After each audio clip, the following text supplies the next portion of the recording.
bienvenidos a un nuevo episodio. Ahora sí, finalmente volvimos. Yo creo que ya nos extrañaban mucho, estamos muy seguras de eso. Y pues primero que nada, ofrecerles una disculpa porque los hemos tenido muy abandonados estas 2 semanas, pero híjole, o sea, bueno, primero, Sol, ¿cómo estás? Bien, te corrijo, fueron 3 semanas. 3 semanas. Dios, perdónenos. Pero es que yo tenía una cantidad absurda de trabajo y aparte esta semana con toda la lluvia que hubo acá en Monterrey, o sea, la señal está pésima, el internet estaba así de que súper mal, inestable y pues es difícil grabar. Además era difícil porque todo el tiempo se escuchaba que estaba lloviendo, o sea, no dejaba de escucharse el agua, todo el día, mañana, tarde y noche se escuchaba que llovía y los truenos duraban minutos, o sea, no eran truenos de pum, pum, no era pum, pum, pum, pum, pum, pum, pum, o sea, no se acababan. Yo como que, ¿por qué no deja de tronar? Te lo juro que hasta dudabas que fueran truenos. Pues, es Era que tu duran vecino demasiado. así con el tambor. Sí, sí, ya sé, no, demasiado. ¿Cómo estás? Pues mucho mejor que tú en cuanto a presión de cualquier tipo. Ya lo de que creía que se iban a caer todas las casas por la lluvia, ya me pasó el mes pasado, creo que fue el mes pasado. Y pues nada, aquí sigo encerrada. Ya hasta soñé que iba a una fiesta. Bueno, no era una fiesta, era una reunión donde no conocía a nadie más que a la amiga con la que iba, que nunca sabré quién era esa amiga. A lo mejor eras tú que me sacaste.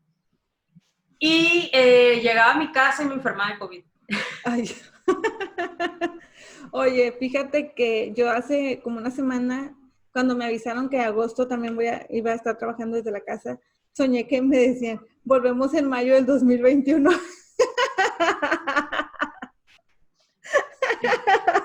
Capaz y sí, ¿eh? Capaz y sí. Dice Rodrigo, o sea, no fue septiembre, octubre, mayo el próximo año. Ya no voy a reconocer a mis compañeritos del trabajo. Así es. Ay, no, qué locura. Oigan, muchachos, bueno, pasando ya a temas más literarios, les queremos contar que empezamos este mes de agosto, porque bueno, este episodio lo estamos grabando unos días antes, pero va a salir el martes 4. Les queremos platicar que vamos a empezar una lectura conjunta de los libros de Tolkien, empezando con El Hobbit, después La Comunidad del Anillo, Las Dos Torres y El Retorno del Rey.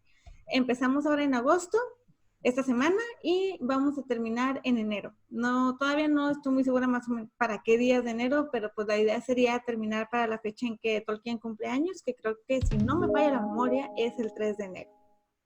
Entonces, pues ojalá que se unan, vamos a estar haciendo pláticas por WhatsApp, algunas sesiones por las salas de Facebook, ¿verdad? Por las salas de Facebook, sí. No va a ser por Zoom, va a ser allá, así que aunque tengan o no tengan Facebook, como quiera, pues se pueden unir.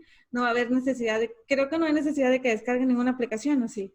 Creo que no, pero pues luego hago las pruebas y Ok. los que se unan pues ya van a saber. Ya ahí les informamos. Exclusivamente los tips tecnológicos que yo sabiamente les daré. Así es. Pues sí, vamos a leerlo. Nosotros ya teníamos la idea de leerlo desde el año pasado, pero por una cosa y por otra, porque nos encanta meternos en líos, no habíamos tenido oportunidad, pero ahora sí. Entonces empezamos este mes con El Hobbit. Así que manden un mensajito a nuestras cuentas o bien nos pueden enviar el mensaje, pues obviamente aquí a la cuenta de Lector a Lector Podcast y pues ya les platicamos cada para que se O un unan. mail. ¿Cómo? O un mail. También en delectoralectorpodcast@gmail.com o un inbox en Facebook también. Y pues bueno, es que hay muchos que como que le tienen un poquito de miedo a los libros del Señor de los Anillos, pero la verdad es que son maravillosos, son fantásticos. En mi caso es una relectura, así que ya estoy deseosa para empezar. Y espero que se unan muchos. Y pues, ¿qué más, Sol? ¿Qué más? ¿Algún otro aviso que La tengamos? lectura, ya empezamos la lectura de agosto. O sea, las lecturas del Señor de los Anillos van a ser un plus en el podcast. Y ya tenemos la lectura de agosto, que es de Carson McCullers. El tema era una escritora con seudónimo.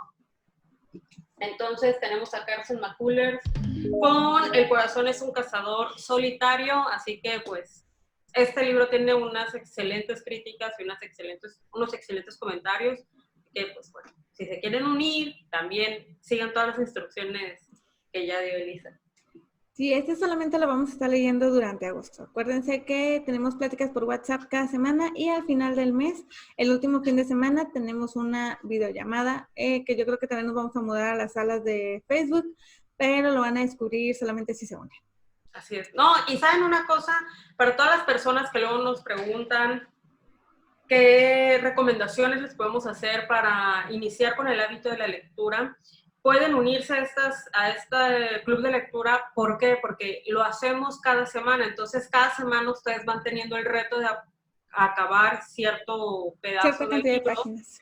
Y pues cada logro que hagan, cada vez que llegan a la meta de la semana, es un logro para ustedes y los va a seguir animando, y eso también, pues, el querer compartir con los demás, el querer platicar con las demás personas, compartir las ideas, etcétera, van a irse estimulando para acabar un libro en un mes. Entonces, pues bueno, eso los va a animar para continuar el siguiente mes, el siguiente, y el siguiente, y el siguiente. Y también recuerden que los libros que escogemos, Elisa y yo, son libros que no son tan caros, pensando precisamente en que no desembolsen tanto dinero. Así que hay muchas ventajas de estar con nosotros, chicos. Aparte de nuestra compañía. Así es. No, y la verdad es que el club de lectura es súper relajado, todas son súper buena onda, todos los que forman parte estás. Todos empiezan a llevar súper bien y entras en confianza muy rápido. Así que, pues aparte de terminar las páginas, de cumplir tus retos semanales, te echas la plática con ganas y todos los días siempre ahí están todas activas, así que está súper padre. Así que sí, únanse. El reto lector y con el del Hobbit. Ya les pasaré en estos días el hashtag que vamos a estar utilizando para esa lectura.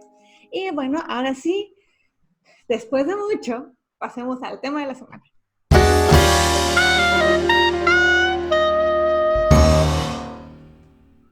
Bien, ya sé, y yo creo que ya tengo a Elisa hasta la coronilla, hasta la mollera de este tema, pero pues hay que tocarlo porque inocentemente lo escogí como libro del mes a este autor. Y hoy vamos a hablar del libro La Mujer Justa de Sándor Márai, y también vamos a ir ahí platicando sobre la vida de Sándor Márai. Ay, por aquí lo tengo, acá está. Chocolazo. ¡Tan! Y también vamos a ir platicando algunas cosas de su vida, yo he escuchado varios comentarios, no nada más en el grupo, que precisamente este libro de Sándor Márai se les hace así como que un poquito pesado. Bueno, de por sí, si uno no está acostumbrado a este tipo de libros lentos, no quiero decir que no sean listos, ni nada de eso. Simple y sencillamente hay gente a la que no les gusta los libros tan lentos como los de Sándor Márai. ¿A qué me refiero con libros lentos? Que tienen pocos diálogos y capítulos muy largos, o a veces no tan largos, pero sí hay mucho monólogo. En fin, empezamos a hablar de este libro y le cedo la palabra a mi gran amiga Elisa, que ya la extrañaba mucho. Ay, ya nos extrañábamos tanto tiempo de no vernos. Oye, ¿sabes qué? Porque aparte no nos habíamos visto y casi no habíamos hablado. Sí, de hecho, Elisa muy me ocupada. bloqueó un tiempo, unos días me bloqueó. Sí, como ya no quería hablar con ella, bloqueada. Pero bueno, les voy a aclarar una cosa. Aquí la que sabe muchísimo más sobre Sándor Márai, normalmente las dos investigamos, pero acá mi amiga ya saben que ella, amor total a Sándor Márai.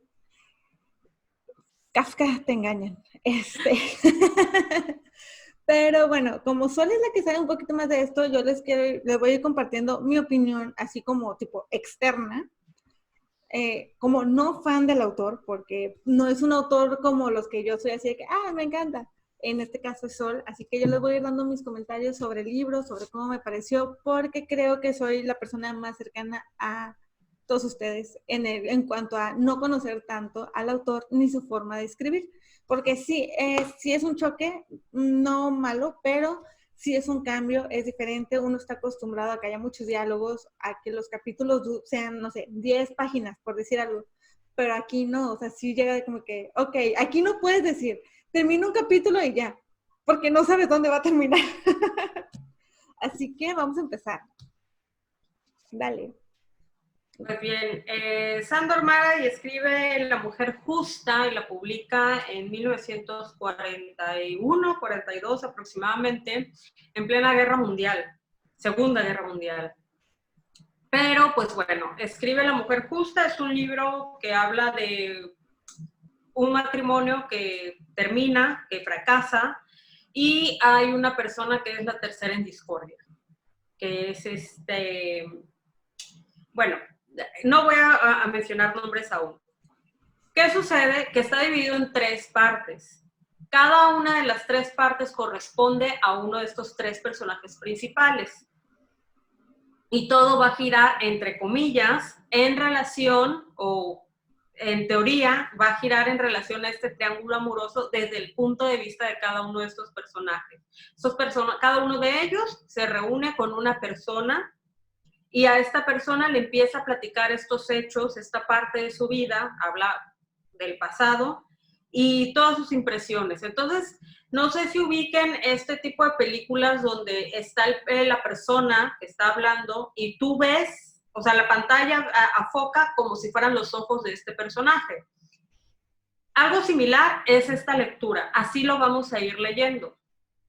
Entonces, bueno, la primera parte tenemos a Marika, que es originalmente se llama Ilonka, es la mujer, la esposa, que habla de su fracaso matrimonial con un hombre al que amaba debido a una tercera en discordia. En la segunda parte tenemos a Peter, que es este marido, un hombre burgués, que estaba insatisfecho con su vida en todos los aspectos, que se enamora desde joven de una mujer que más tarde se convierte en su esposa y es la mujer por la que deja a Ilonka, bueno, a Marika. Y finalmente tenemos a Judith. Judith es una mujer de clase baja que poco a poco pues fue superándose y se casa con este hombre que estuvo enamorada de ella todo el tiempo, pero debido a principalmente a la diferencia de clases sociales, el matrimonio fracasa. Y cada uno empieza a contar, ¿no? Sobre su vida, qué fue de ellos, por qué tomaron estas decisiones, básicamente excusarse de las buenas o malas decisiones que tomaron y cómo las tomaron. Entonces, pues bueno, ya hice una sinopsis muy breve, que no es ningún, ¿cómo se llama? Spoiler, porque básicamente es lo que encuentran en la parte de atrás del libro. Y ahora sí, yo le cedo todo el micrófono a Elisa para que ella vaya dando desde su punto de vista cómo fue digiriendo cada uno de estos capítulos. Bueno, primero que nada, entras en ese tratar de comprender cómo es que está narrado el libro, porque pues son monólogos prácticamente. Entonces vemos cómo Marika está contándole a alguien, pero sí tardas algunos momentos en asimilar qué está pasando ahí. O sea, qué es lo que sucede aquí, porque cómo me están contando esta historia.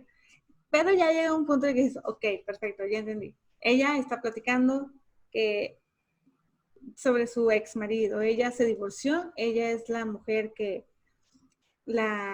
pues era la esposa.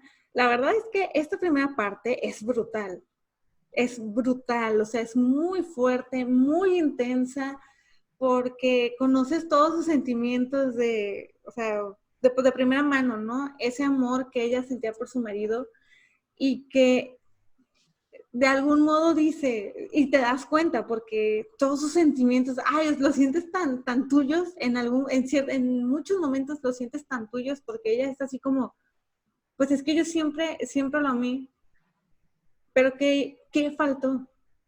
¿Qué no hice? Porque ella te cuenta que ella todo lo hizo bien. O sea, ella trató de hacer todas las cosas como debía ser. Ella fue prácticamente la esposa ejemplar, era todo lo que cualquier marido pudiera pedir, y no fue suficiente.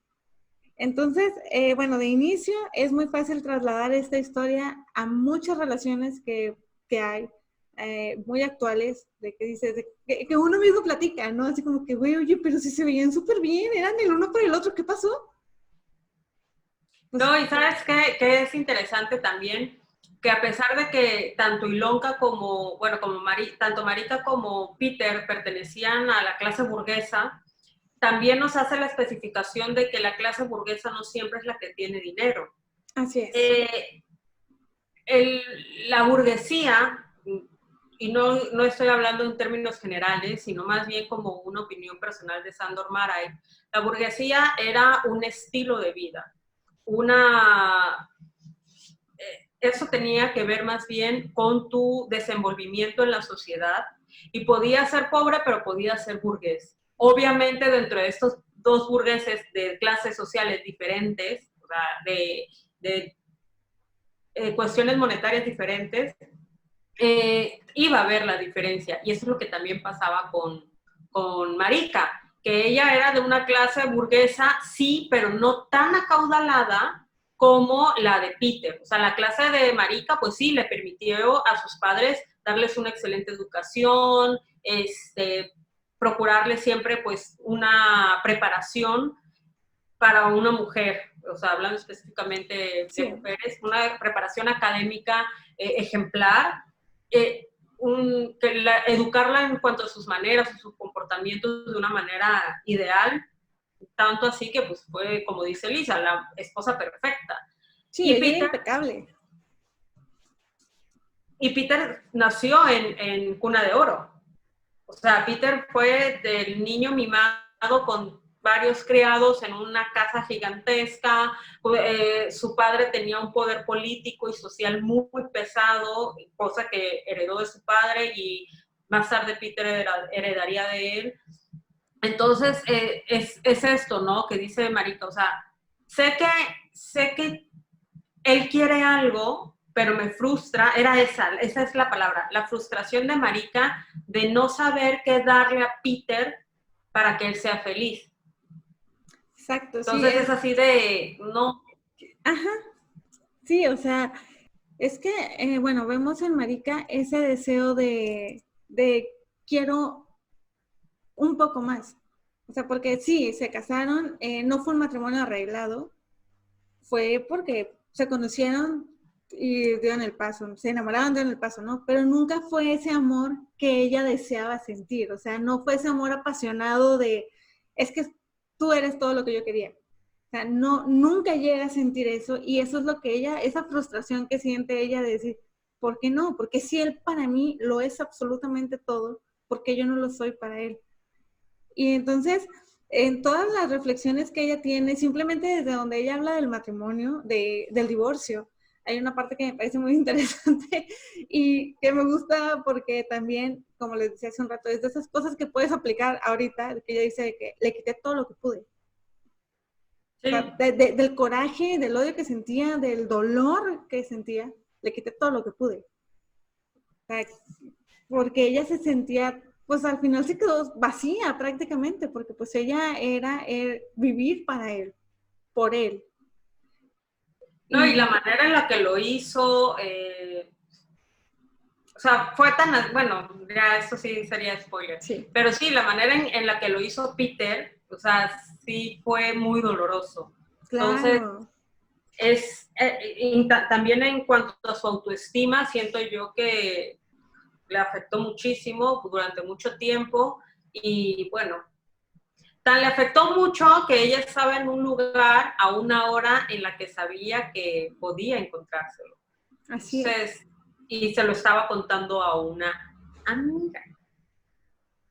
Que lo pongo Sí, entre comillas. la verdad es que, o sea, te digo, toda la parte de Marika es muy fuerte, muy intensa, porque no es difícil buscarlo en la actualidad. O sea, es algo que puedes encontrar que es atemporal, ese sentimiento, esa frustración, ese tipo de matrimonios. Entonces, híjole, digo, personalmente, antes de pasar a las otras partes, se los digo, mi parte favorita fue total y completamente esa. O sea, no tienen idea de la cantidad de partes que tengo marcadas aquí en el libro, porque es muy bueno. O sea, tiene unas frases brutales. Sí, o sea, quedamos con el libro marcadísimo. Sí, sí, yo porque estuve con marcatextos, pero sí, ahí no sé, Marika es un personaje con el que te puedes sentir identificado muy fácilmente, con el que tienes empatía casi que en la página 2. O sea, sus Sí, sentimientos, su forma de ver todo, porque ves todo el esfuerzo que puso, todo su empeño en, porque, bueno, como decía solo hace un momento sobre la burguesía, o sea, Marika, sí, era burguesa, pero necesitaba la aceptación de los demás. Necesitaba sí, necesitaba ser siempre impecable, y, o sea, sí, que total y completamente hacer lo correcto, tal y como debía de ser, o lo indicado para ella sentir que sí, sí estoy al mismo nivel que mi esposo, sí, sí lo merezco y necesito, o sea, ella necesitaba esa aprobación constante. exacto. Y es que es precisamente esa la diferencia entre los burgueses de cuna de oro y los burgueses de no cuna de oro. O sea, ya sean pobres o de clase, en ese entonces no existía la clase media, pero ya sean completamente ricos de la cuna y los que no. Que los burgueses de dinero pues actúan normal, porque ellos están acostumbrados a ser así. O sea, ellos no conocían otro estilo de vida que no fuese el actuar como con dinero.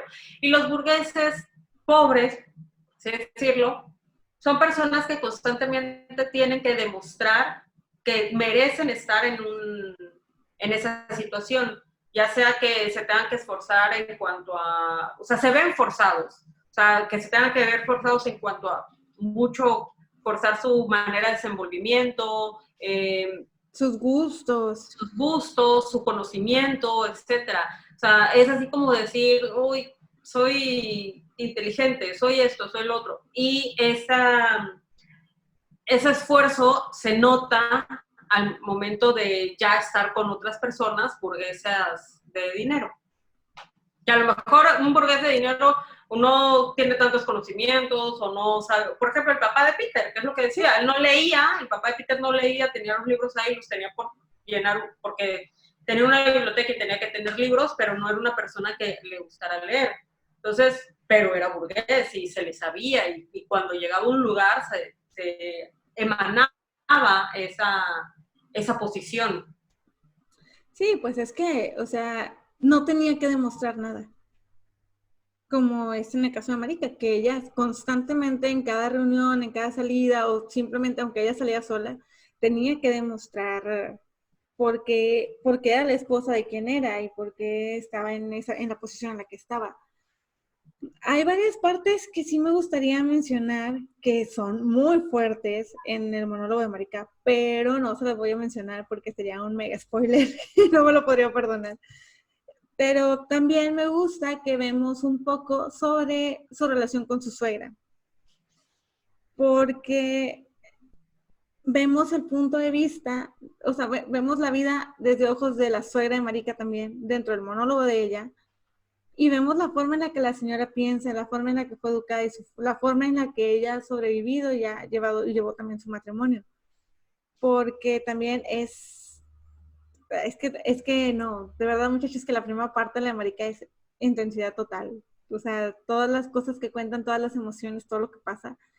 Y me gusta mucho que hay una frase en específico de ahí que la suegra le dice palabras más, palabras menos a Marica, que es difícil amar a alguien que no te ama a ti de la misma manera, pero es todavía más difícil vivir con alguien que prácticamente te idolatra.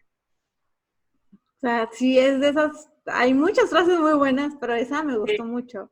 Porque pues sí, a lo mejor uno se lo pasa ahí sufriendo por el mal de amores, ¿no? De que, ay, no me quieren igual. Pero, Pero ¿cómo? soportar a alguien que estás así que Exacto, sí. Imagínate tener que soportar a alguien que 24/7 esté sobre ti, desesperado y deseoso de una muestra de afecto. O sea, sí va no a estar puede bien ser. difícil. Sí, no. A menos que sea súper mega hiper egocéntrico y necesites que ese tipo de aprobación, pero estamos de acuerdo en que Peter no la necesitaba. No. Y ahora que dices Peter no la necesitaba, pasamos a la parte de Peter. O sea, Peter queda como el malo, y tal vez sí lo sea, porque es una persona como que no sabía ni siquiera lo que quería, todo le causaba conflicto, no le apetecía, o sea, ya que tenía algo, ya no lo quería. O sea, no se sentía cómodo con eso o ya le encontraba todos los defectos. Como todo, ya cuando cuando conoces algo a fondo, cuando pruebas algo, pues le encuentras defectos. Pero en este caso de Peter, o sea, se le hacía muy fácil la vida para todo y entendió sus errores demasiado tarde. Sí, bueno, a ver, hay algo que les quiero comentar primero antes de que pasemos a esto. Se me acomodó el pelo, que se me veía muy raro. Un poco de lo que, como que de la idea principal, podría decirse, o al menos algo que a mí se me quedó mucho, es ese deseo de encontrar a alguien perfecto para ti. Hay alguien ideal para mí, o sea, y para cada persona, ¿no? Pero ¿qué pasa cuando tienes esa búsqueda, pero no llega esa persona ideal? O tú piensas que es tu persona ideal, pero tú no, que es lo que platicábamos, ¿no? Con Marika, que Marika necesitaba tenía ese deseo de aprobación de Peter, sí, estoy perdidamente enamorado de ti, no quiero a nadie como te quiero a ti. O sea, eso es algo que, bueno, que para mí es como que la base del libro, la base de la historia de estos tres personajes, en especial de Marika. Pero con Peter, ¿ibas a decir algo? Sí, que eso que estás comentando tú también es muy importante, porque a Peter lo que les esperaba es de que aunque Marika no le exigiera algo como tal, sabía que ella esperaba algo de él. Entonces esa presión de él con su esposa, o sea, esa presión que él sentía de demostrarle que quería a su esposa, qué locura, ¿no? De Marika, o sea, cómo se atreve a pedirle a Peter que la quiera o que se lo demuestre. Esa situación, bueno, Peter sí la quería, pero no le causaba no era el amor de su vida. Exacto. No era el amor de su vida. Y Peter, pues eso era lo que quería, estar con el amor de su vida. Él creía que era el amor de su vida, pero pero bueno. Tampoco es spoiler porque viene en la sinopsis. Sí, viene aquí. Entonces, bueno, realmente salvo algunas cosas que de repente las lees y te quedas de que no, salvo algunos detallitos así, realmente lo que se puede decir de este libro, o sea, la trama como tal la tienes aquí. Sí, totalmente. Lo importante de todo esto es el desarrollo de los pensamientos y el desarrollo. Lo que tiene Sandor Maray es de que cuando hace estos monólogos, o a pesar de que la persona esté hablando con alguien, tenga un interlocutor, a pesar de estas situaciones, realmente las conversaciones que desarrollan los personajes son para que al mismo tiempo ellos mismos están como que... Me pregunto y me contesto. Se están analizando los mismos personajes. O sea, ella le está contando a su amiga, pero al mismo tiempo es un análisis, es un psicoanálisis que hace ella de lo que pasó, de sus sentimientos en ese momento y de su situación actual. Entonces, sí eso es lo importante en los libros de Sandor Maray, al menos los que yo he leído, eso es lo que caracteriza sus novelas. Así es. Pues sí, bueno, con Peter. Este muchacho. Peter. Voy a poner aquí una cara de sufrimiento también. Bueno, Peter, este hombre, pues como ya dice Sol, él nació en cuna de oro, sabe quién es, sabe lo que es, y no tiene que demostrarle nada absolutamente a nadie. Pero también tiene como que eso de, no sé, mi abuela decía que hay gente que tiene tanto dinero que llega un punto en el que ya no sabes qué hacer, te aburres de que ya no tienes nada que hacer. Bueno, siento que así es Peter, que, o sea, su vida está pasando y no pasa nada con él. Digo, o sea, sí pasan cosas, ¿verdad? Pero es como si dijeras, ¿qué quieres? ¿Qué demonios quieres? ¿Qué sucede contigo? ¿Qué esperas de la vida? ¿Qué? Así me sentía yo cuando lo leía. O sea, era muy frustrante porque decías, ok, ¿qué más te hace falta? Pero era como si él no tuviera sentimientos. O sea, llega un punto en el que piensas de que, güey, neta, o sea, tú no tienes corazón. no sientes nada, estás muerto por dentro. Así se siente Peter. Pero obviamente hay otras partes donde dices de que, ok, ya sé qué es lo que te pasaba, ya entiendo todos tus problemas. Pero hubo partes que me costaron en este segundo monólogo, que sí se me hicieron pesadas porque era como que, güey, sí, ya me contaste 9 veces esto.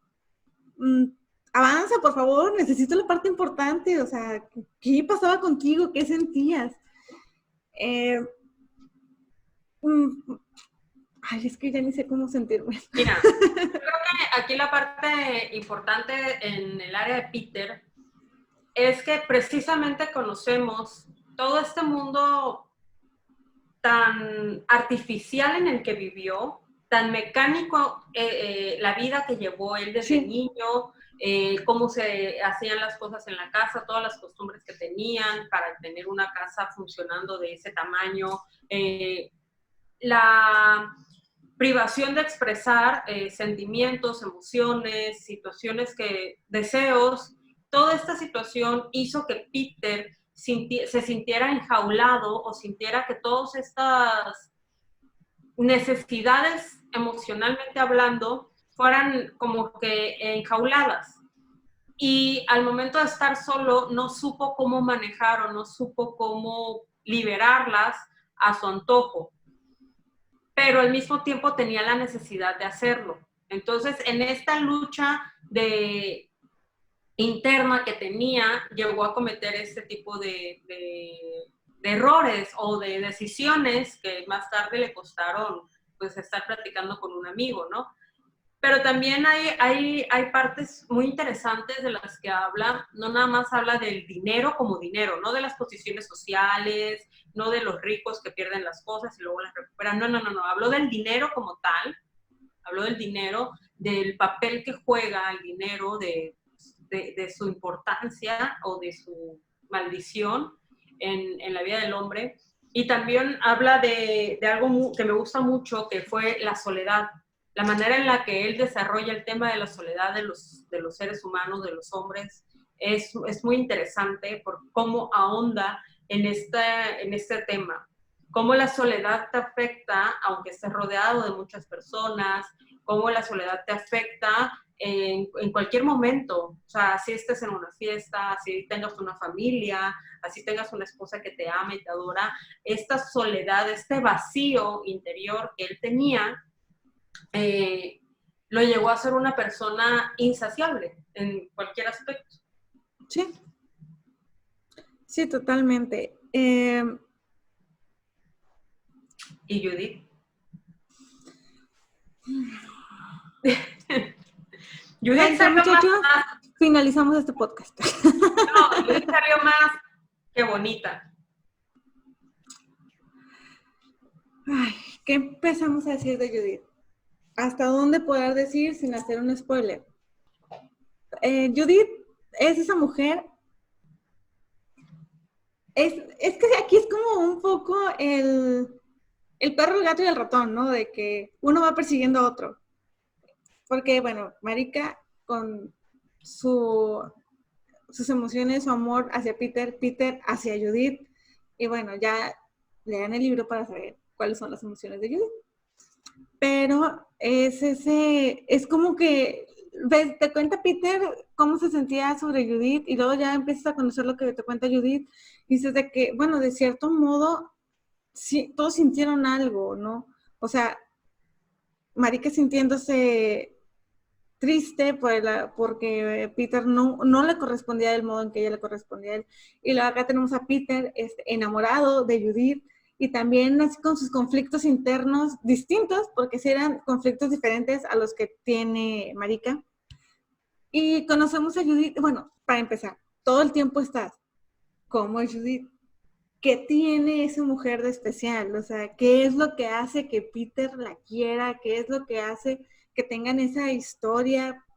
Porque, bueno, uno esperaría, o uno espera que sea una mujer que dice, wow, o sea, ok, perfecto, entiendo total y completamente por qué ya no estás con Marika, por qué no sentiste nada por ella. Pero conforme vamos conociendo todo lo que está pasando por su cabeza y eso, es una sorpresa muy grande.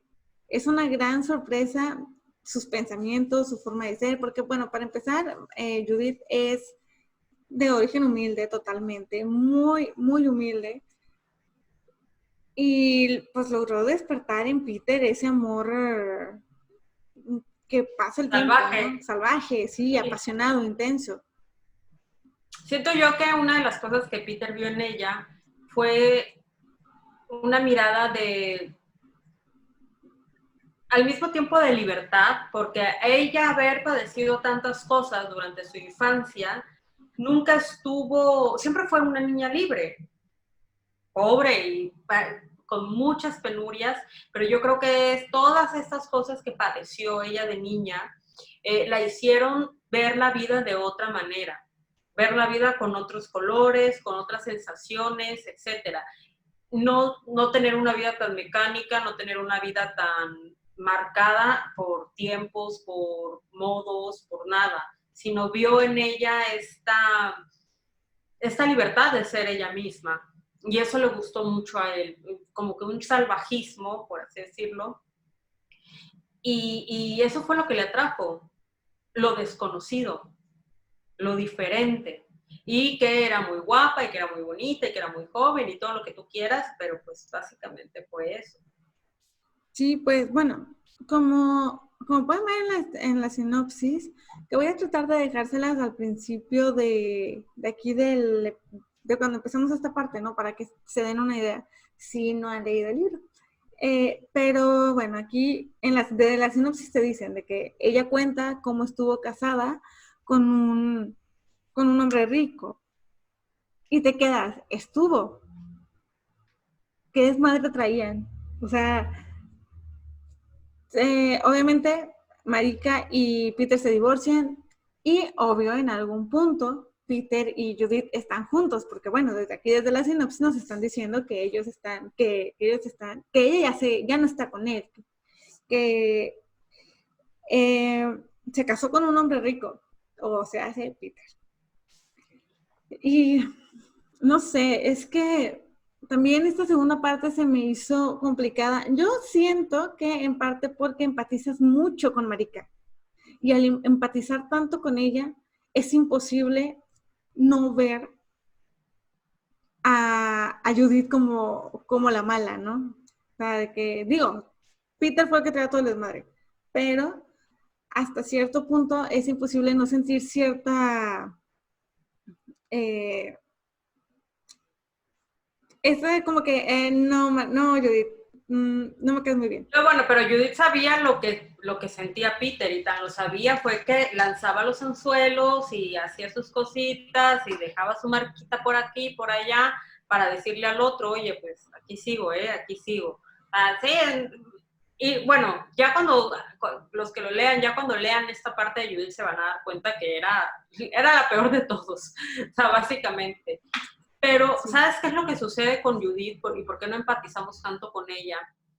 Una es, bueno, básicamente porque Judith no ahonda mucho en esta situación. Ella te dice, sí, hice esto y ya, o sea, lo hice porque, o sea, yo era pobre y de repente vi que podía tenerlo y lo tuve, pero no ahonda en esta situación, y la respuesta aquí es muy clara, es porque Sandor Maray era un burgués.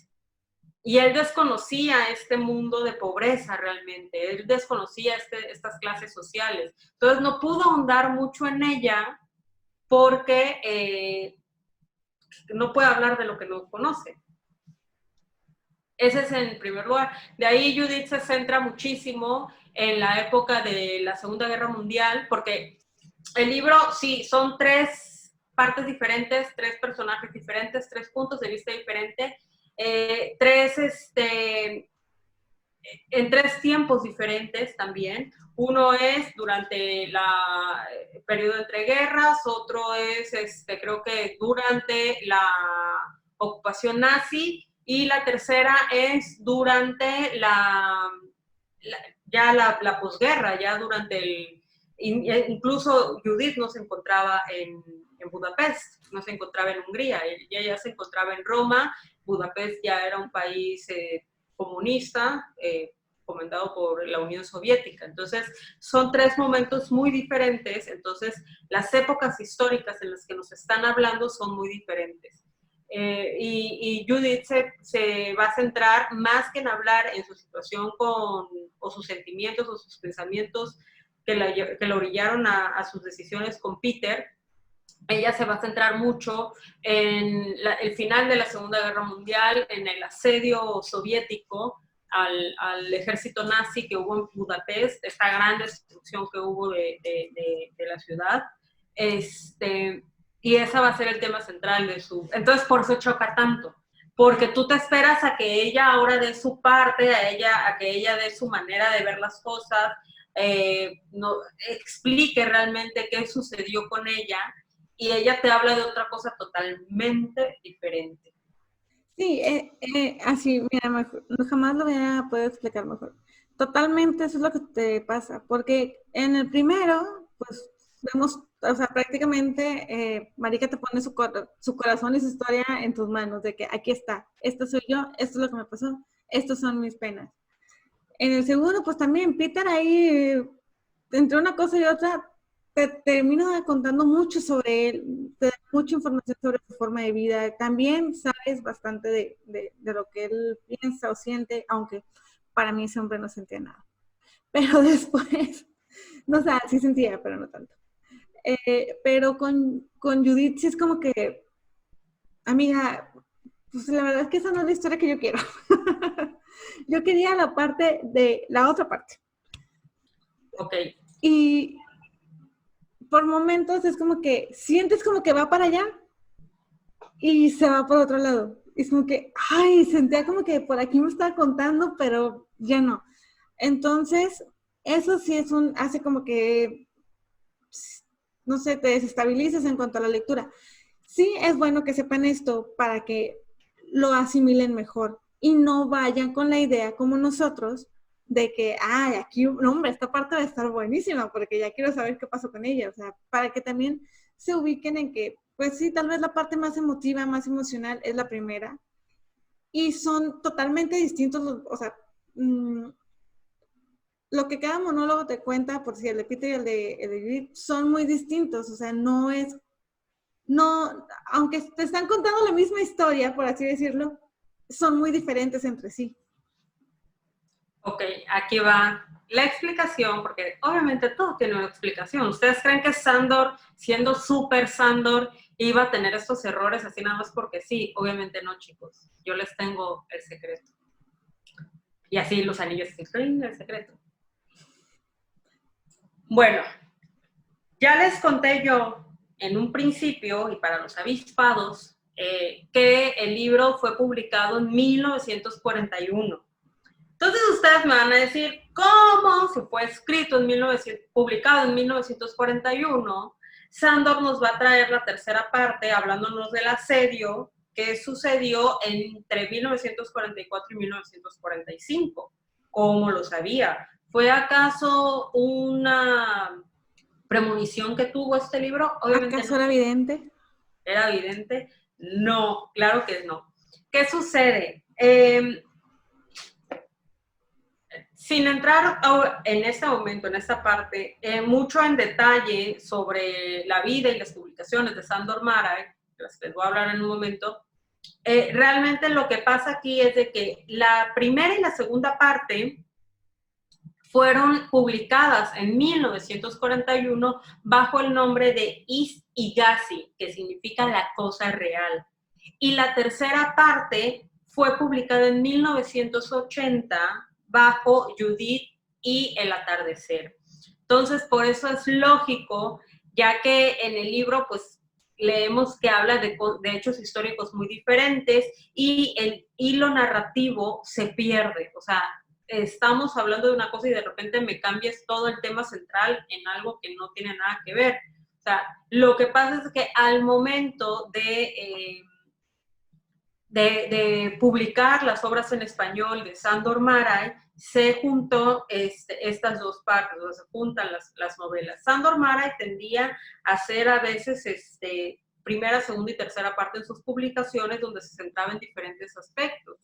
En este caso lo que hicieron fue publicarlo como un mismo libro, como un solo libro, cuando en español nunca se publicaron diferentes. Ahora bien, bueno, y es por esto que, bueno, les voy a platicar un poquito de Sándor Márai para que sepan por qué en esta tercera parte Sándor se centra tanto en la patria, en el idioma, en la cultura, en lo que fue el asedio ruso, en la situación y las reacciones que tuvieron los húngaros en estas etapas. Bien, Sándor Márai fue un escritor, se ha dicho mucho de él y a veces es un poco incompleta la información. Se dice que Sándor Márai se autoexilió una vez que el comunismo llegó a Hungría, una vez que la Unión Soviética tomó cartas sobre el asunto sobre Hungría, y se exilió y ya nunca más se supo de él y cayó en el olvido, etc. No es del todo cierto. Lo que pasa es de que a veces en los documentales nos gusta, bueno, les gusta exagerar un poquito, y cuando se habla de Sándor, gusta exagerar un poquito, pues para vender sus libros, ¿no? Porque esta historia ayuda a vender. ¿Qué sucede con Sándor? Sándor nace en un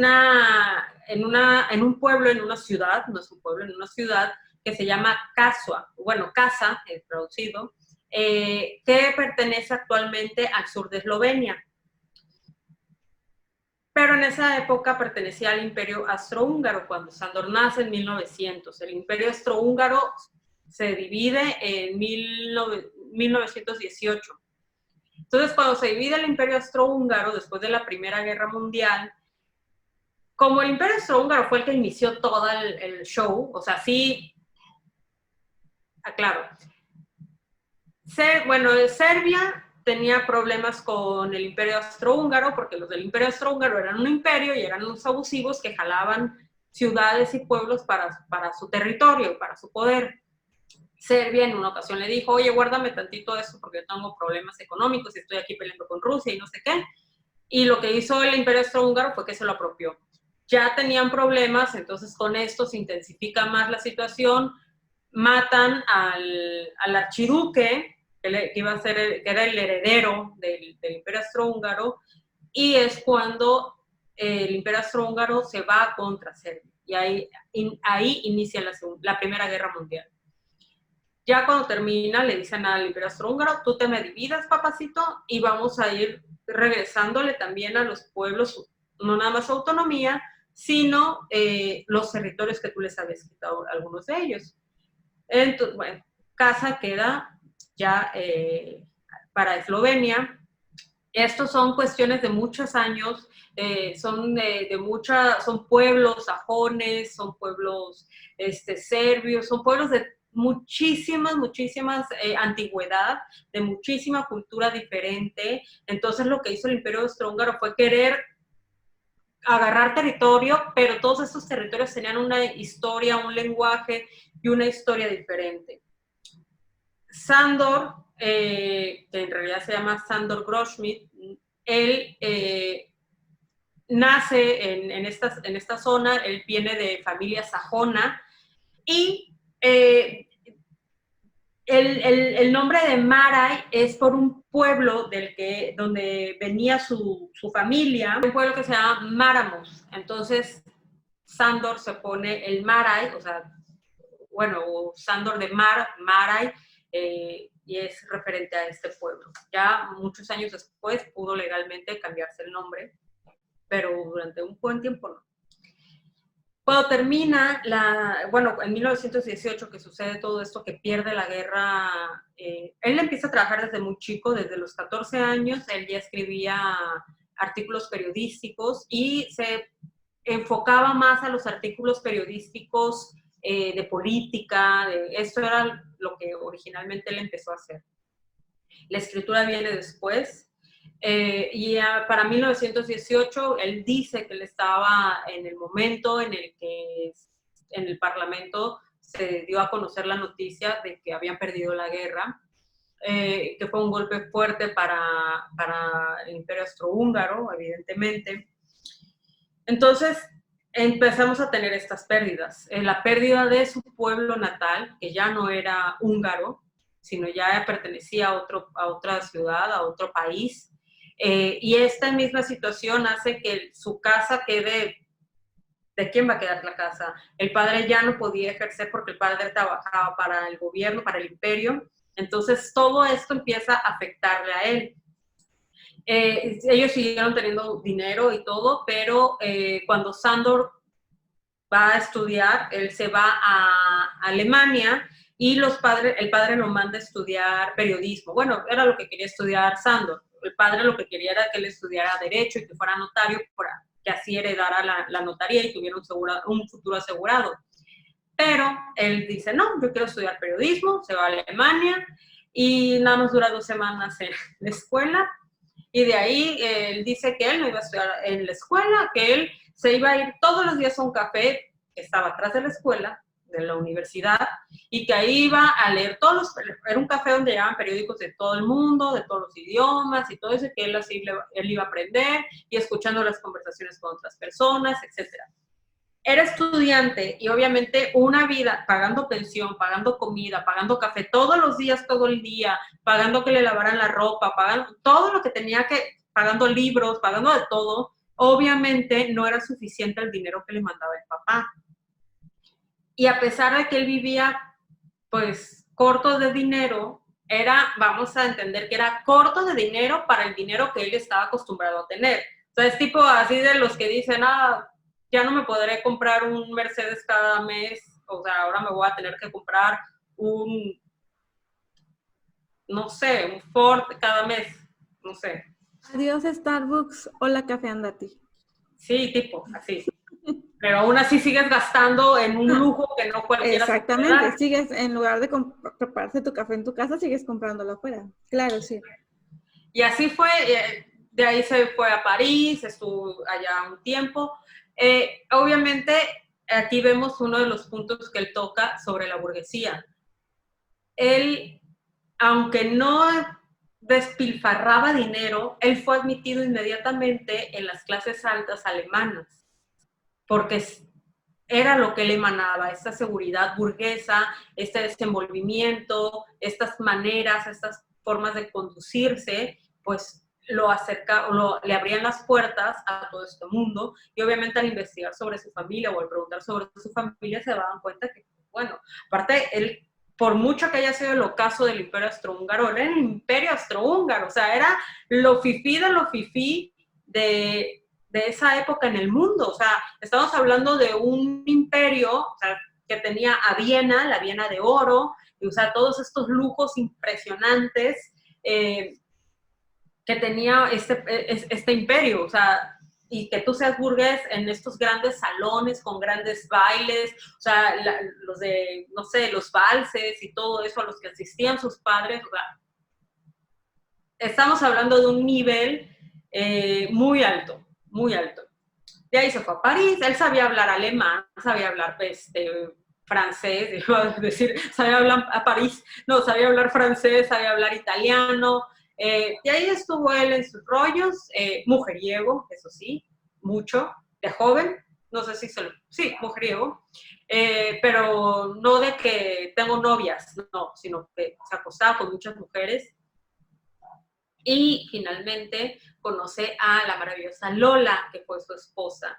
Lola era judía, era una mujer judía de clase alta húngara, que vivían ellos en Alemania. Ahí la conoce, pide la mano de Lola, como que al principio no se las dan y luego dicen, bueno, vamos, que se casen nada más por el civil, total, no va a durar. Sándor es cristiano, Lola es judía, o sea, ¿cómo crees? Eso no va a perdurar. Y pues bueno, duraron 66 años casados, toda su vida, y nunca se separaron. Sándor tenía, es esto que te decía, estos pensamientos que tenía Marica del matrimonio, de estar juntos, de la fidelidad, de que el matrimonio es un estatus sagrado que hay que respetar. Eso lo tenía Sándor. para Sándor el matrimonio era sagrado y él, por mucho que se haya acostado con muchas mujeres, al momento de Lola, Lola fue su todo y lo acompañó al fin del mundo.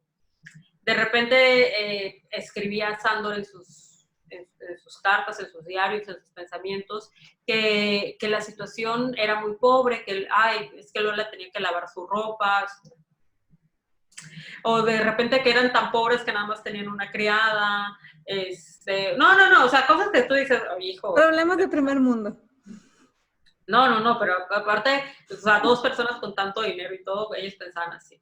Se van a vivir a Hungría, nuevamente, Sándor pasa la Segunda Guerra Mundial en Hungría, en Budapest.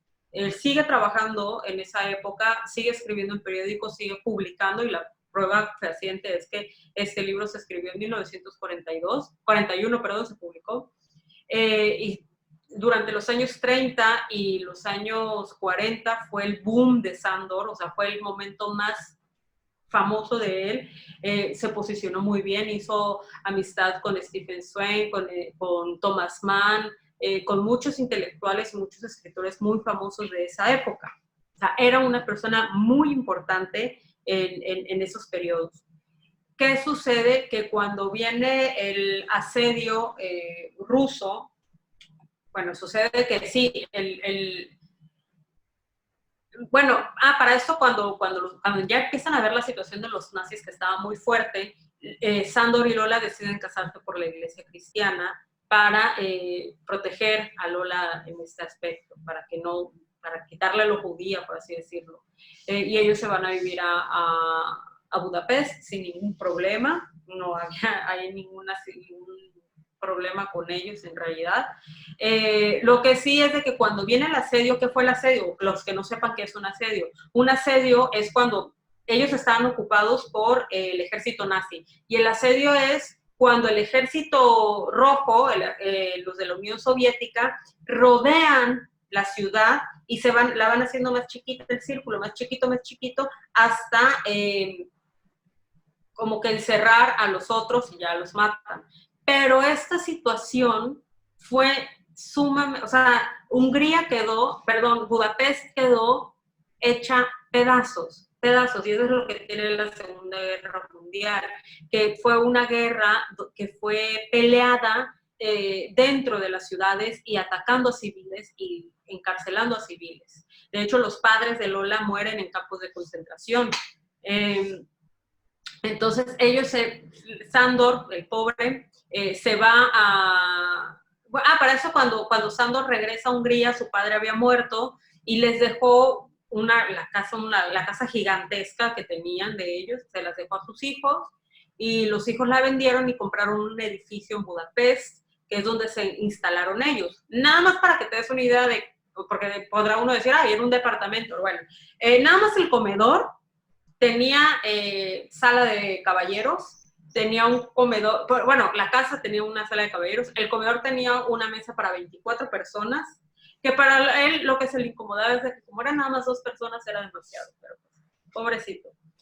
Y se quejaba que los muebles no eran nuevos, sino eran muebles que habían sacado de la casa de los padres. Entonces, pobre Sándor y sus pobrezas, ¿no? ¿Cómo quisiera tener ese tipo de problemas yo también? Sí, bueno. Sí, pues estos eran los problemas burgueses de Sándor, problemísimas. Finalmente, cuando ellos sabían, porque tenían contactos por ahí, ellos sabían que el ejército rojo estaba próximo y dijeron, pues, ¿saben qué? Más vale aquí corrió que aquí lloró. Y pues, como lo pueden ver en la historia de Judith, mucha gente se tuvo que esconder en sótanos, se tuvo que huir a otras zonas, pero es que aparte no tenías a dónde, porque si están rodeando la ciudad, están llegando por campo también. Él se fue a un pueblo donde tenía él una casa de campo, una casa, me refiero a una mansión de campo, y eso es muy interesante, porque él se lleva todos sus Napoleones, sus Luises, todos estos monedas de oro del siglo XIX, tan costosas, todo el oro, todo el dinero, sus libros, sus diarios que no había publicado todavía, porque él escribió diario toda su vida y todos los publicó en vida, salvo el último, que es el único que se ha traducido al español y es el que yo tengo, pero todo lo publicó, él no se quedó así como que sin material, y este dinero en el bosque en su propiedad lo enterró para guardarlo, porque dijo, o sea, si vienen, van a saquear la casa. Claro. Entonces, lo escondo, pero él seguía reuniéndose en el pueblo al que huyó, donde huyeron varios burgueses, se reunían y todo, y llegaron los del Ejército Rojo a su casa, y le dijo, ¿y usted qué es? Y decía Sándor que él no sabía hablar ruso, lo único que sabía decir en ruso era escritor, y fue lo que le dijo en ruso, que no sé cómo se pronuncia, no me lo pregunten. Es entonces, no sé, no, eso es alemán. Eso sonó, apenas te iba a decir, eso sonó como alemán. Eso es alemán. No me acuerdo cómo hablar ruso, pero pero el caso es que le dijo, no, pues ya luego le pregunta en alemán, creo, o en inglés, o no sé en qué le preguntó. Pero le dice, oye, ¿qué estás escribiendo? Y dice, no, pues estoy escribiendo mi diario. Y le dice, bueno, pues dile que hoy vino un oficial del Ejército Rojo a tu casa y que te trató muy bien y que no te hizo nada. Y ya Sándor lo escribió y así se publicó el diario, en alemán, pero no en Hungría. Bueno, perdón, en español. Y pues finalmente, cuando se dio cuenta, o sea, a él, aunque la Unión Soviética lo consideraba un burgués, en un principio le ofreció puestos en las academias literarias de Hungría. Lo que pasa es de que Sándor no quiso trabajar en el gobierno soviético porque él decía que él no pensaba cooperar con su trabajo ni con nada con gobiernos totalitarios. Él siguió viviendo ahí y todavía él puso en su diario y él dijo, yo voy a seguir viviendo en Hungría mientras pueda seguir viviendo en Hungría. Mientras yo tenga un pan para comer, yo no me muevo de Budapest. Como él seguía escribiendo en periódicos extranjeros en contra del gobierno soviético, mandaron a un experto en literatura desde Rusia para que hablara mal y desprestigiara la obra de Sándor, y empezó a hablar mal y dijo, es que se lo comparan con Thomas Mann, pero no es así, que no tiene tanta calidad, y muchos jóvenes húngaros cayeron en las manos y en la propaganda del comunismo y apoyaban todo lo que decía el comunismo ciegamente. El caso es de que pues ya Sándor dijo, pues ya no puedo seguir aquí, se fueron a Suiza, porque en Suiza hubo una convención de escritores europeos, y lo invitan, pero obviamente él no podía salir de Hungría así nada más, porque sí, necesitaba un permiso y una visa, y se dice que esta academia condicionó al gobierno soviético, les dijo, si ustedes no dejan que Sándor venga, no le dan a él y a su familia, porque luego Lola quedó embarazada, pero murió el bebé a las pocas semanas, y de ahí adoptaron un niño. Es decir, no dejan que Sándor venga con su familia, pues ya no volvemos a invitar a ningún escritor ni ruso ni húngaro. Y otras versiones dicen que tampoco fue tanta amenaza que el gobierno soviético dijo, o sea, tampoco me interesa tener un güey que no quiere estar aquí, que no nos interesa y que lo podemos dar por muerto si queremos, o sea, X, si se quiere que se largue. Y pues así fue que se fue a Italia, bueno, primero se estuvo en Suiza y se dio cuenta que con lo que vivía no les estaba alcanzando, Suiza era demasiado caro, pero necesitaba ir a Suiza porque él decía que Suiza era como un lavado de pies de haber vivido en un gobierno soviético. Okay. Entonces, a pesar de que en la Segunda Guerra Mundial fueron aliados los rusos, pues ya después de la Segunda Guerra Mundial y con todos el gobierno y con todas las cuestiones que había, Rusia volvió a ser enemigo de todo el mundo. Y pues eran muy mal vistos. También hay que entender que después de la Segunda Guerra Mundial las cuestiones económicas y financieras no eran lo mismo. Antes, pues los papeles de banco se aceptaban en diferentes países. En los primeros años de la Segunda Guerra Mundial no era tan fácil que te mandaran dinero de otro país ni nada. O sea, la Segunda Guerra Mundial acabó con Europa, entonces fue una situación muy difícil. De ahí se fueron a Italia porque tenía Lola un tío allá que les...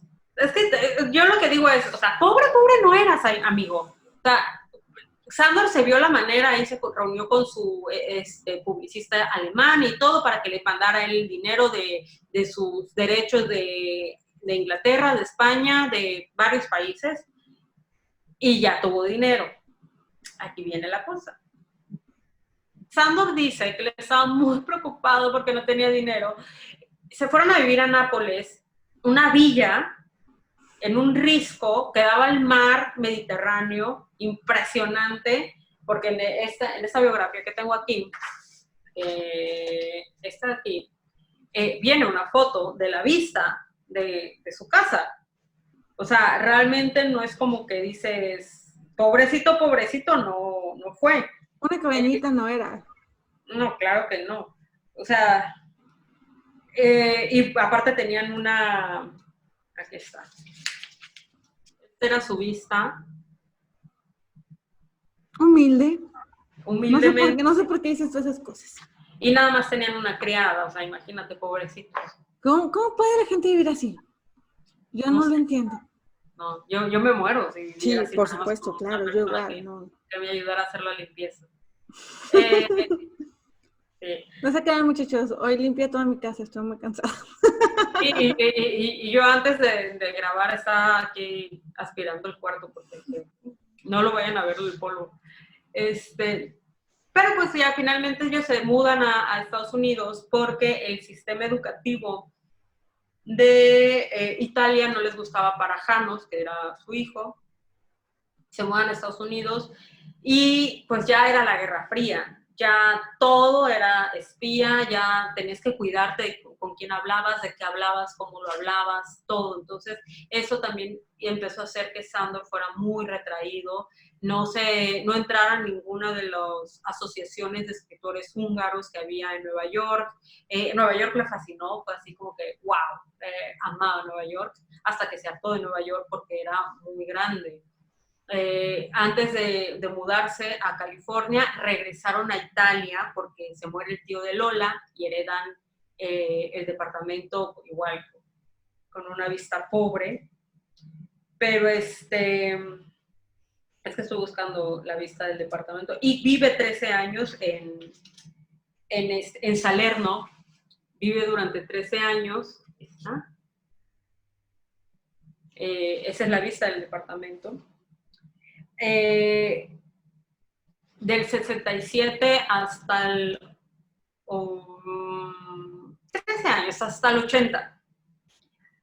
¿Qué sucede? Que Sandor tuvo una complicación médica que lo obligó a estar internado durante 4 semanas. O sea, estuvo grave, ya tenía 80 años aparte. O sea, ya estaba grave. Sí, no manches. Y su seguro médico, él ya tenía la ciudadanía estadounidense, de hecho no le costó absolutamente nada tenerla, porque como después de la Segunda Guerra Mundial, y también parte de la Primera, muchos artistas, bueno, todos los artistas que pudieron, artistas me refiero a pintores, escritores y músicos, huyeron a Estados Unidos.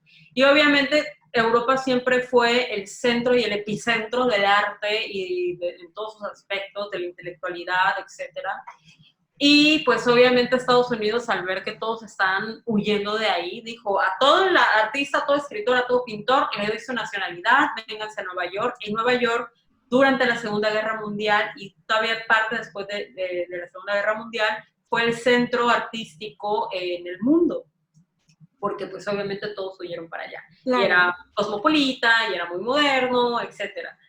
Y pues obviamente se les daba muchísimas cosas a los artistas, se les daba sus pensiones, se les daba la nacionalidad, se les daba seguro médico, o sea, obviamente se les daba todas las facilidades para que Nueva York fuera lo que hoy conocemos que es Nueva York.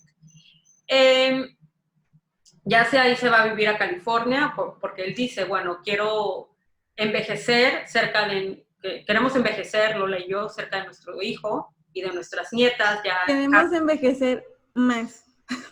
Más, queremos terminar de envejecer. Ajá, sí. ya cerca de nuestro hijo, cerca de nuestras nietas, y con nuestro seguro médico vigente, ¿verdad? No te escuchas. Ay, perdón, es que como lo voy a decir, aquí hay mucho ruido.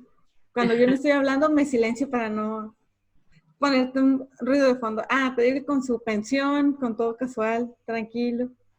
Claro, y pues se mudan a California, venden el departamento del tío, compran una casa, no muy grande, pero, o sea, una casa, compran una casa, tienen su casa, tienen su seguro médico, tienen una buena pensión. Sandor sigue, él siguió trabajando en la radio, él siguió siendo publicado. ¿Por qué no se publicó en Hungría Sándor Márai después de que él se fue y después de lo de la Unión Soviética? No fue, como yo en algún momento lo dije y como lo ha dicho mucha gente, no fue porque la Unión Soviética haya prohibido tajantemente la publicación de sus libros. Fue porque el que lo prohibió fue Sándor. Sándor dijo que él no quería que sus libros se publicaran en Hungría hasta que Hungría no fuera un país democrático y libre, donde la gente pudiera votar y decidir y ser libre, no tener que vivir con miedo, no tener que estar esclavizada a un gobierno totalitario. Esa es la verdadera razón por la cual Sándor no fue publicado en Hungría durante tanto tiempo. No manches. Sí, y siempre se dice que fue la Unión Soviética. Ajá, ¿qué giro tan drástico en esta historia? Uh-huh. Y finalmente muere Lola. Después de, ella empieza a tener demencia senil, empieza a fallarle los órganos, empezó muy mal. Entonces imagínate, o sea, yo creo que es muy tierna la imagen de Sándor y de Lola, ancianos viviendo, su hijo vivía, no vivía muy cerca donde ellos estaban en California, pero iban todos los fines de semana, sus nietas los veían seguido, el hijo estaba súper pendiente de ellos, o sea, no... y aparte, se me olvidaba, o sea, Sándor durante todo el tiempo que estuvo en Europa, viajaba una vez al mes, perdón, en Estados Unidos, viajaba una vez al mes a Europa. O sea, imagínate tú en esa época, digo, si ahorita es caro, en esa época los viajes transatlánticos, o se iba a Canadá porque allá tenía otro editor y otros amigos, se iba a Europa un rato, luego se venía a México, le gustaba venir a México. ¿Sabes qué? No sé, yo no sé por qué yo tenía la imagen de él de como si desde que se hubiera ido de Hungría, fuera así como, ya soy pobre. No, hombre, si tú igual la tenías. Me daba como que esa sensación, esa vibra, no sé. Esta biografía me abrió los ojos de una manera impresionante. O sea, no, él siguió trabajando, él siguió publicando en periódicos, siguió publicando libros. Esperemos ser pobres, nivel Sándor. Sí, igual quisiera ser así de pobre. Siguió trabajaba en una radio húngara, o sea, él siguió, lo seguían entrevistando, todo, o sea, sí siguió vigente. Ajá.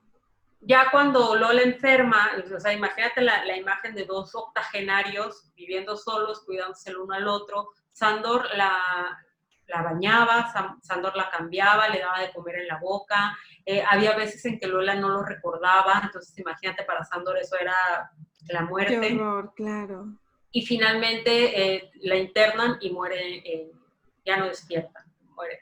Él dice que ella muere en enero y el último 24 de diciembre que pasaron juntos, ella ya no lo recordaba. Entonces, para él fue muy duro. A los pocos meses que muere Lola, muere su hijo Janos. Entonces fue para él la pérdida de su esposa y la pérdida de su hijo, porque como decía Sándor, o sea, sí fue adoptado, pero lo tenemos desde que él tiene 3 años. Claro, para él es su hijo.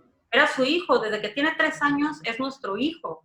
Y él murió a los 47 años, creo, fue más de 40 años su hijo, o sea, era su adoración. Y finalmente, pues bueno, todos sabemos el final. Todos los que me hayan escuchado alguna vez hablar de Sándor saben el final de Sándor. Todos los que han visto y escuchado la temporada 1 y 2 de De Lector a Lector Podcast tienen que saber el final. Y los que escuchan la 3 también. Y finalmente, Sándor muere, se suicida, pero todavía un año antes dio entrevistas, todavía un año antes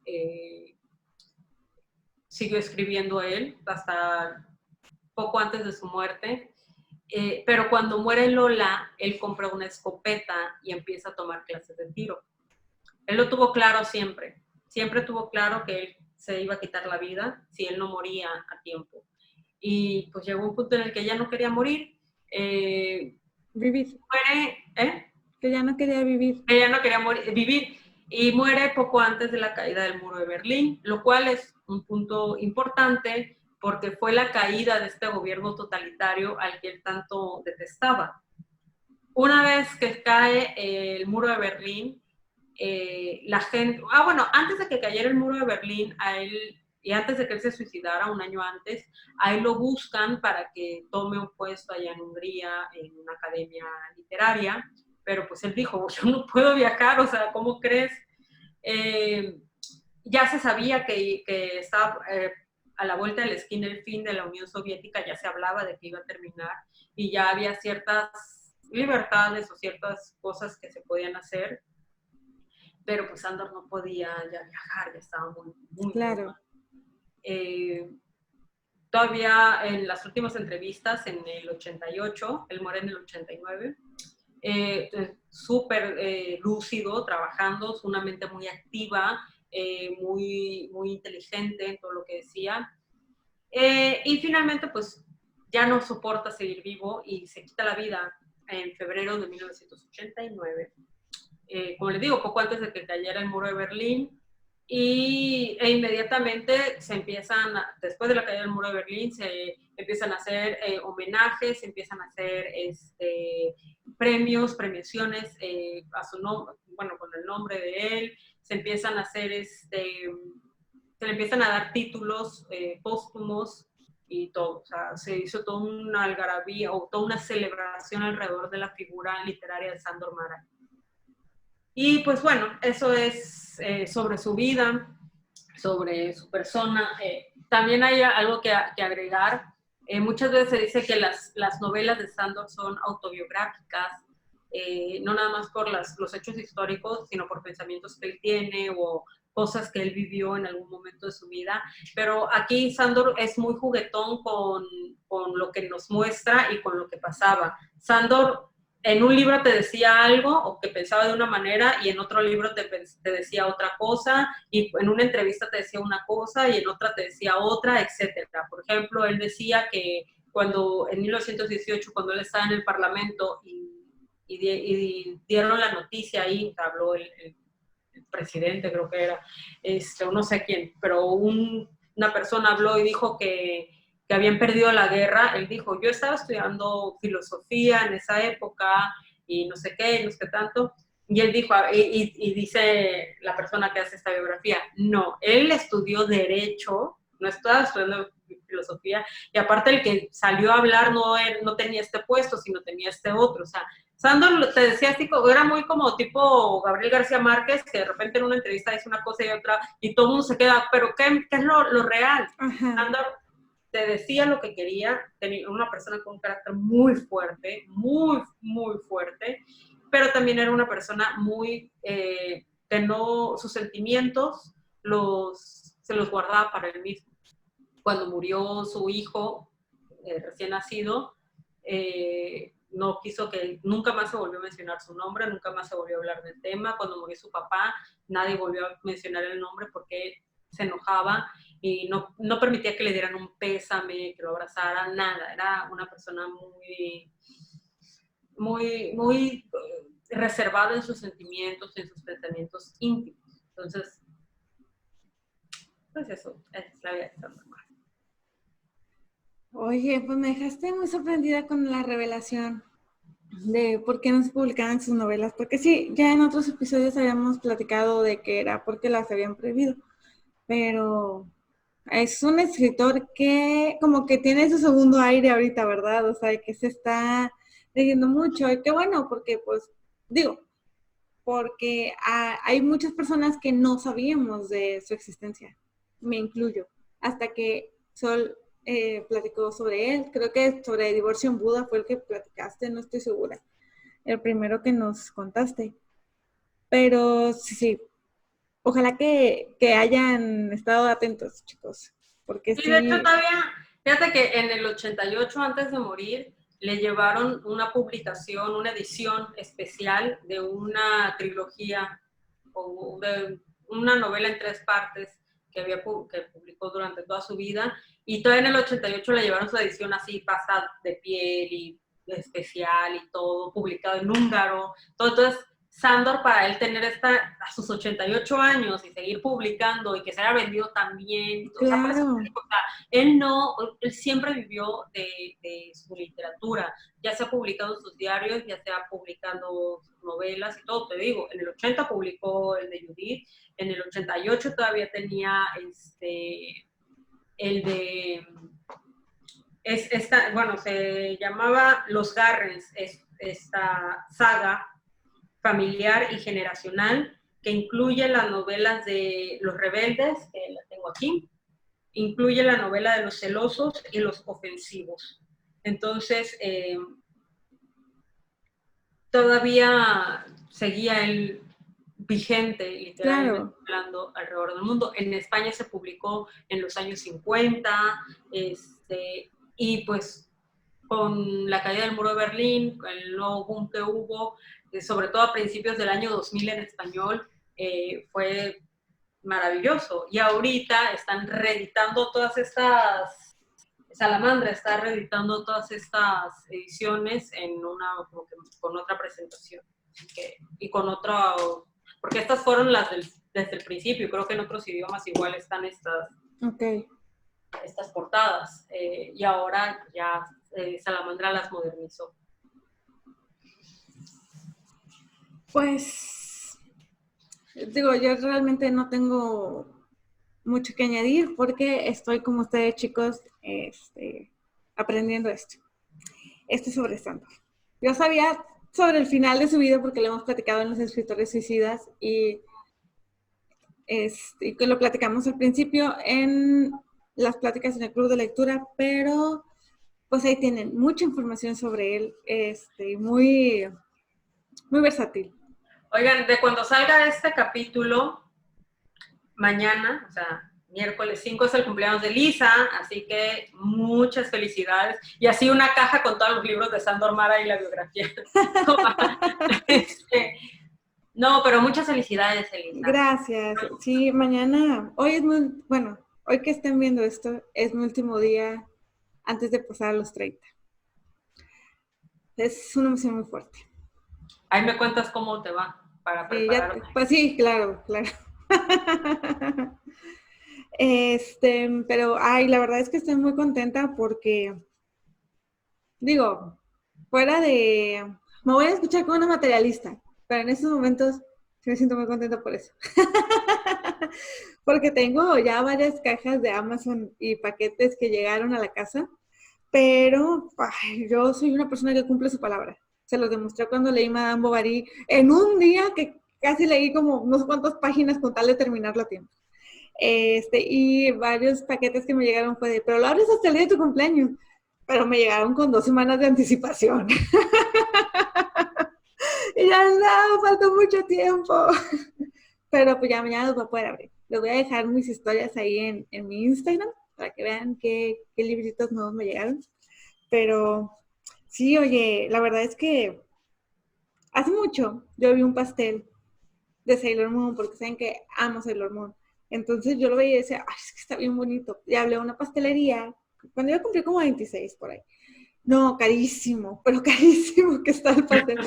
Se te quitaba hasta el hambre cuando me dijeron el precio. Hasta dieta te ponías.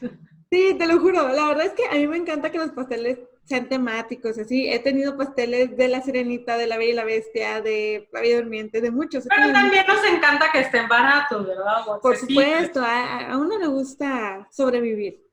Y ahora ya finalmente encontré el pastel de mis sueños. Mañana se los voy a enseñar. Mañana les voy a enseñar mi pastel soñado porque tengo años buscando ese pastel.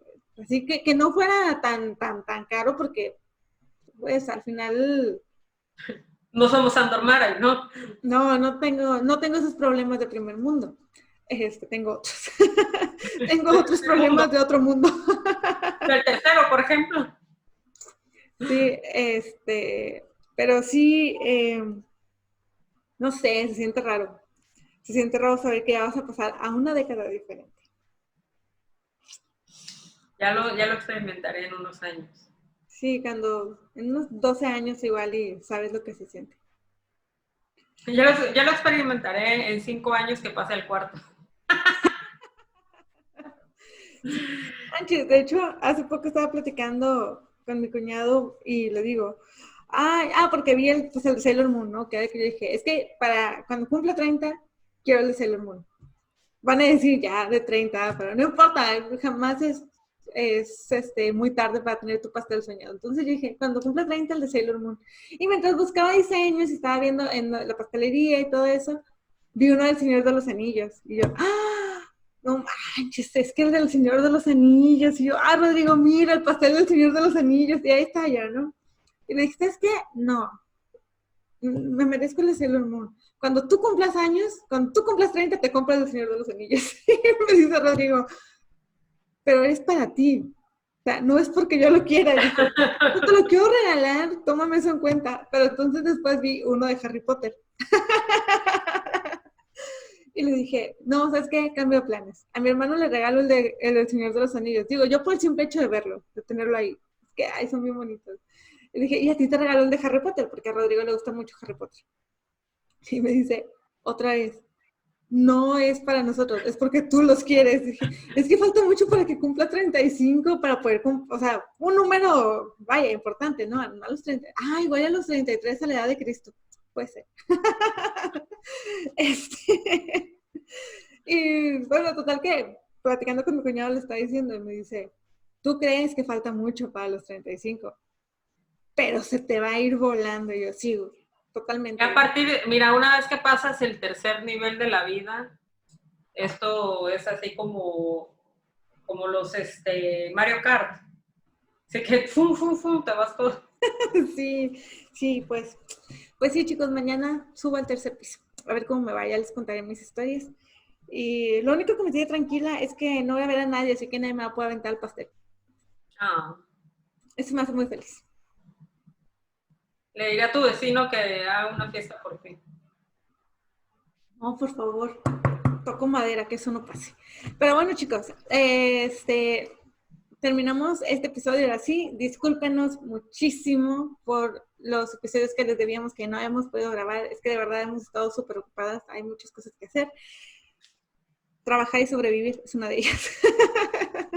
No hay muchas opciones. Ya saben que no todos tenemos los problemas de Sandor Maray. Entonces, nos vemos la próxima semana. Ojalá que este episodio les haya gustado mucho. Y si les parece igual que a nosotros muy interesante, este libro no se les olvide que es La Mujer Justa de Sandor Maray. Así que búsquenlo en su librería de confianza o en Amazon también, porque también está disponible. Léanlo y en la cuenta de Sol pueden encontrar más libros de Sandor. Así que, pues ya saben, nos vemos el próximo martes. No es cierto, el sábado de recomendaciones. Ya prometo también ponerme al día con mis recomendaciones. Y bueno, es todo. Adiós, los queremos mucho. Bye.